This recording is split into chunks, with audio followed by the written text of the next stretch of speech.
A couple of weeks ago, we learned there are more birthdays in September around the world than any other time of the year. That could be why this month features several observances like National Baby Safety Awareness, International Infant Mortality Awareness, and Malnutrition Awareness Week. Joining us to discuss recent controversies about infant diets is clinical nurse specialist and ER nurse Alice Benjamin. Good morning. Welcome. Hi, good morning. So vegan diets, people, I guess, are doing this with their infants, but it is raising some concerns about whether or not that is a good choice. There's even been cases in the past that resulted in criminal convictions, I guess, of parents that were feeding their kids things that were shown to be the wrong choice. So what can you tell us about that? Yeah, so actually there's been several cases Yeah. about this. Now, when we think of malnutrition, we think of depriving someone from food completely, but there's actually a set of parents, a group of parents who really just want their children to eat healthier and follow a vegan lifestyle. However, that has been coupled with just the lack of knowledge of implementing it properly, and because of that, that's led to some harmful things for their child and led to malnutrition and this developmental delays for their kids. We've all been told recently that the plant-based diet is the best diet for us as adults. Is that not the case when it comes to children? Right. We're all fascinated with the vegan lifestyle. You have these Impossible burgers and all of these hot things that are out now.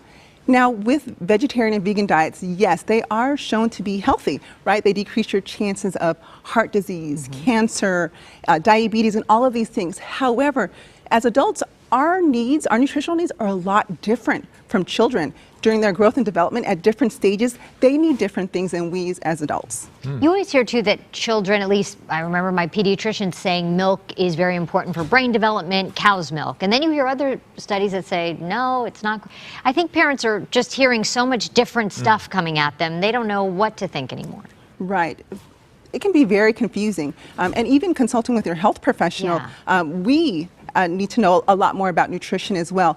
There's so many different minerals, vitamins, and nutritions out there. And so what do you need? When do you need it? And everyone is so different. So it's very important that you have some guidance when you're going through this process, because if you don't, it can actually be very harmful, especially with kids. If you don't get in the right nutrients, they can have rickets, poor brain development, nerve damage, their hormones don't develop. They don't develop the muscles and the tissues the way that they're supposed to. And once we're beyond a certain period, there's no going back, so that can lead to permanent damage. All right, so what are some key tips for parents to know about vegan diets for babies? Yes, so breast milk. That is the best first food that you can introduce your child to.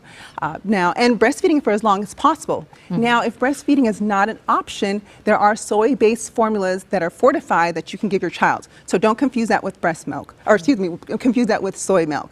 Yes, also if when you're weaning baby off of breast milk or formulas, it's gonna be important that their diets are rich in vitamin D, B12, iron, zinc, and healthy fats, because this is going to be important for their growth and development.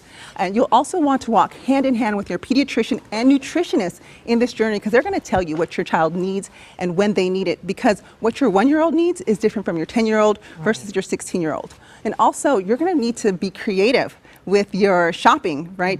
Because some things that we like, kids may not like. They're very finicky eaters. We don't have a lot of time. So it's going to be important to try different foods to make sure we get the gamut of all of the important nutrients and vitamins. And we also may need to supplement that with a vitamin in case we're not getting what they need. Because a lot of our nutrients are in animal-based products. If you think of iron, they might need an iron supplement, vitamin D, B12, calcium. Those are found in milk and cheese and yogurt. So if you're avoiding those foods, it's going to be very important that you supplement those. And get the most important, get adequate protein intake and caloric intake. Because although I might be trying to lose weight because I switched to soy milk, my kids are playing football and sports.